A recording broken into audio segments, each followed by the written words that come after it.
மனோஜுக்கு dealership கொடுத்த Santoshi sir பார்த்தீங்கன்னா, மனோஜ் நான் வந்து ஒரு அட்வர்டைஸ்மெண்ட் எடுக்கலான்னு இருக்கேன், அதுக்கு உங்கள் ஃபேமிலி மெம்பர்ஸ் எல்லாருமே வந்து அந்த ஆடில் நடிச்சு கொடுங்க அப்படின்னு சொல்கிறாரு.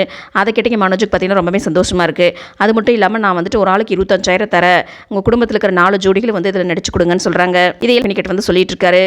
மனோஜ் இப்படி சொன்னதை கேட்டதுமே இங்கே ரோகிணிக்கு பார்த்தீங்கன்னா, பார்வதி ஆண்டி கிட்டேருந்து நம்ம பணத்தை எடுத்தோம்ல, பேசாமல் மனோஜ் கிட்டேருந்து இந்த 2 லட்சத்தை வாங்கி கொண்டு போய் அதை வச்சிடலாம் அப்படின்னு சொல்லி பிளான் பண்ணிவிட்டு, இங்கே பாரு மனோஜ், அந்த சந்தோஷி சார் சொன்ன மாதிரி வந்துட்டு ஒரு ஆளுக்கு வந்துட்டு 25,000 நம்ம கொடுக்க வேண்டாம், இது வந்து நம்ம ஃபேமிலி மெம்பர்ஸ் தானே, நம்மளுக்காக வந்துட்டு ஃப்ரீயாக நடிச்சு கொடுக்க மாட்டாங்களா, அதனால் அவர் பணம் கொடுத்ததா வந்து நீ யார்கிட்டையும் சொல்லிடாத அப்படிங்கிறாங்க. அதை கேட்ட மனோஜ் வந்துட்டு ஆமா ரோகிணி நீ சொன்னது கரெக்டு தான், நமக்கு 2 லட்சம் லாபமாக்குமில்ல அப்படின்னு சொல்லிட்டு இங்கே மனோஜ் பார்த்தீங்கன்னா வீட்டில் இருக்கிற எல்லாத்துக்கிட்டையும் வந்துட்டு கேட்குறாரு.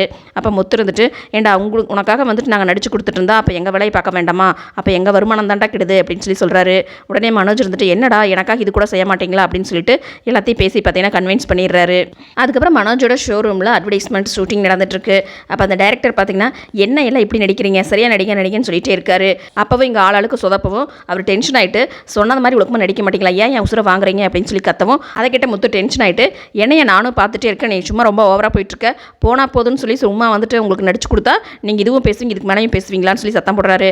அதை கேட்ட டேரக்டர் வந்துட்டு என்னது சும்மா நடிச்சு கொடுக்குறீங்களா, ஒரு ஆளுக்கு வந்துட்டு 25,000 சந்தோஷி சார் கொடுத்துருக்காரு அப்படின்னு சொல்லி சொல்கிறாங்க.